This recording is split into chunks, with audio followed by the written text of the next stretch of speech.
Olá, esse é o programa Santa Geração, novo formato. Eu sou o pastor Antônio Cirilli. É sempre um prazer estar aqui ministrando a palavra de Deus, entrando aí na sua casa com a sua permissão. Programa Uma Bênção, já há 7 anos de programa, levando a palavra de Deus, levando cura, levando paz ao seu coração, à sua família, indiferente de religião, de sexo, de condição social.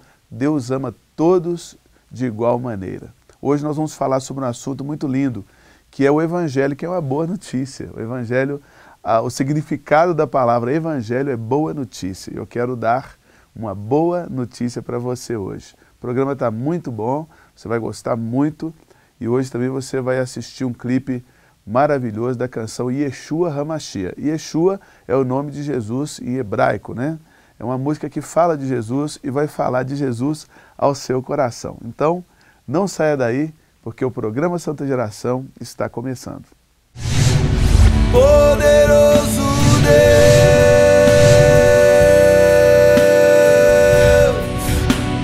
poderoso Deus,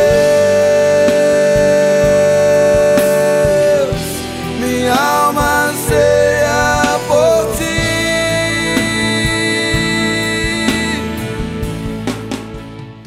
Então é isso aí, o programa Santa Geração está começando. Como eu disse na abertura, o programa hoje está muito bom. Eu tenho certeza que Deus vai falar ao teu coração tremendamente.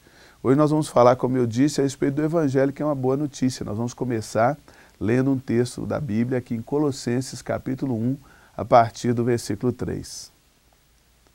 Damos sempre graças a Deus e Pai do nosso Senhor Jesus Cristo, quando oramos por vós. Isso é Paulo falando aos Colossenses.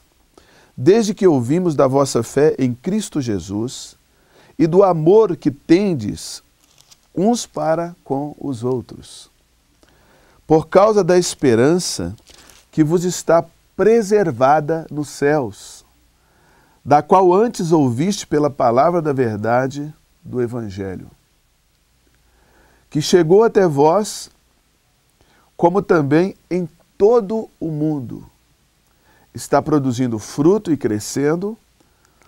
Tal acontece entre vós desde o dia em que ouviste e entendeste a graça de Deus na verdade, segundo foste instruído por Epáfras, nosso amado conservo, e quanto a vós outros, fiel ministro de Cristo, o qual também nos relatou o vosso amor no Espírito Santo. Então aqui nós temos alguns pontos que eu quero considerar nesse texto. O primeiro, a esperança preservada nos céus. O Evangelho é uma boa notícia e há uma esperança preservada no céu para mim, preservada no céu para você. Segundo ponto que nós vamos ver nesse texto é que esse Evangelho está produzindo fruto e crescendo em todo o mundo. Não apenas aqui, não apenas na sua comunidade local, mas em todo o mundo o Evangelho tem produzido fruto. Terceiro ponto é a graça de Deus. E o quarto ponto, amor no Espírito Santo. Primeiro ponto, a esperança preservada nos céus. O texto da palavra de Deus, em 1 Pedro capítulo 1, versículo 3, diz: Bendito Deus e Pai de nosso Senhor Jesus Cristo, que segundo a sua muita misericórdia, nos regenerou para uma viva esperança, para uma herança incorruptível, sem mácula, inacessível, reservada no céu para nós outros. Então há uma esperança reservada, preservada nos céus para você que crê no Evangelho do nosso Senhor Jesus Cristo. Muitas vezes nós passamos por aflições neste mundo, como 1 Pedro 1,6 diz, que no presente, se necessário for, nós passamos por várias aflições, mas é para que a nossa fé seja provada, para que sejamos aprovados, amém? Para que sejamos trabalhados, nosso caráter seja trabalhado por Deus. O Evangelho está produzindo fruto e crescendo em todo o mundo. Não só aqui onde nós vivemos, eu tenho viajado por várias nações do mundo e ali nós encontramos, salvo as devidas proporções, que o Brasil está vivendo um despertamento espiritual. Nós temos encontrado igrejas prosperando em todo o mundo, Cada brasileiro que vai fazer a vida em outra nação, chega lá, Deus transforma ele num missionário. Você que está nos acompanhando aí pela internet, dos 4 cantos desse mundo, você sabe do que eu estou dizendo, não é verdade? Gálatas capítulo 5, 22, a Bíblia fala do fruto do Espírito. O fruto do Espírito é paz, é bondade, é longanimidade, domínio próprio, enfim. Mas Mateus capítulo 10, versículo 32 e 33, fala a respeito do fruto do crente.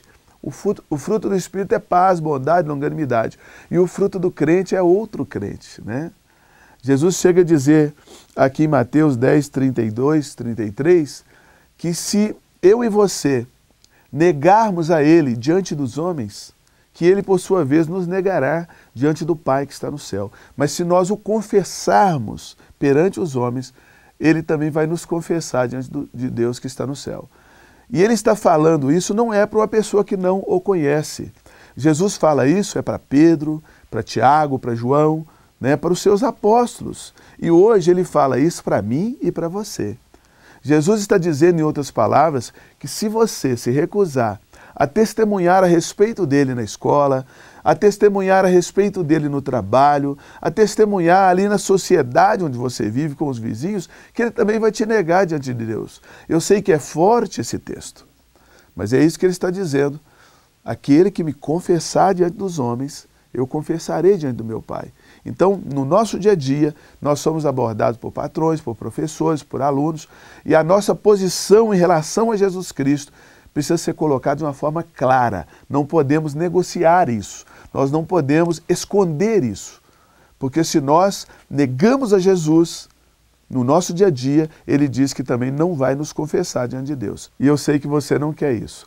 A boa notícia do Evangelho é que nós vamos para o céu, mas temos que fazer algo, é confessar a Cristo perante os homens. Então, se você não tem pregado o Evangelho, comece agora mesmo. Ligue para alguém, comece a falar, a testemunhar do que Cristo tem falado na sua vida, feito e falado na sua vida. Terceiro ponto, a graça de Deus. O que é a graça? A graça é o favor imerecido. Repita comigo em casa, por favor. Favor imerecido. Ou seja, a graça é o mal que eu mereço, eu não recebo, porque Jesus o recebeu em meu lugar. E o bem que eu não mereço, eu o receberei, porque Jesus Cristo pagou na cruz o salário do meu pecado. Então, o que é a graça de Deus? A graça de Deus faz com que pecadores como eu e você, agora tenhamos livre acesso à presença de Deus. Por quê? Porque o salário do pecado foi pago. O véu que separava não separa mais. Aquilo que me impedia de chegar a Deus, o pecado, Jesus Cristo levou consigo.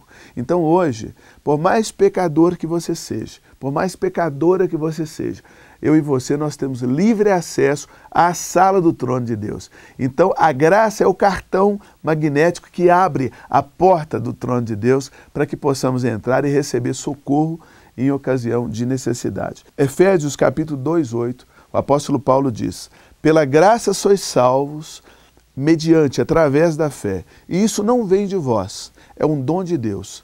Não vem de obras para que ninguém se glorie. Porque nós somos feitura dele, criados em Cristo Jesus para as boas obras. Então, repita comigo, pela graça sois salvos, pelo favor imerecido sois salvos, ou melhor, pela graça somos salvos. O mal que eu mereço, eu não vou receber. E o bem que eu não merecia, eu vou receber por causa de Jesus. E o quarto e último ponto, o amor no Espírito. Repita comigo, o amor no Espírito. Romanos, capítulo 1, versículo 16, como você pode ver, diz assim: eu não me envergonho do Evangelho, porque o Evangelho é o poder de Deus para a salvação de todo aquele que crê, do judeu e também do grego, visto que a justiça de Deus se revela no Evangelho de fé em fé, como está escrito: o meu justo viverá pela fé. Aqui nesse texto, a Bíblia diz que o Evangelho é o poder de Deus. Ora, se o Evangelho é o poder de Deus é o Evangelho. Se alguém quer viver o Evangelho, precisa querer viver o poder de Deus. Se alguém quer sentir o Evangelho, precisa querer sentir o poder de Deus. Se alguém quer ser tocado pelo Evangelho, precisa ser tocado pelo poder de Deus. Sendo assim, quando você chega na igreja e vê aquele mover do Espírito, as pessoas ali fervendo na presença de Deus, qual o desejo do seu coração? É pular dentro. É pular dentro, tem que pular dentro, né? Então eu não vergonho do Evangelho, porque ele é o poder de Deus para a salvação de todo aquele que crê, do judeu e também do grego. E 1 Coríntios, capítulo 2, verso 4, o apóstolo Paulo ele diz: Eu, irmãos, quando fui ter convosco, anunciando-vos o Evangelho de Deus, eu não o fiz com linguagem persuasiva de sabedoria humana, para que a vossa fé não se apoiasse na sabedoria humana, e sim no poder de Deus. Por quê? O Evangelho é a boa notícia, o Evangelho é a boa nova. E essa boa nova é: o poder de Deus foi liberado sobre mim, sobre você.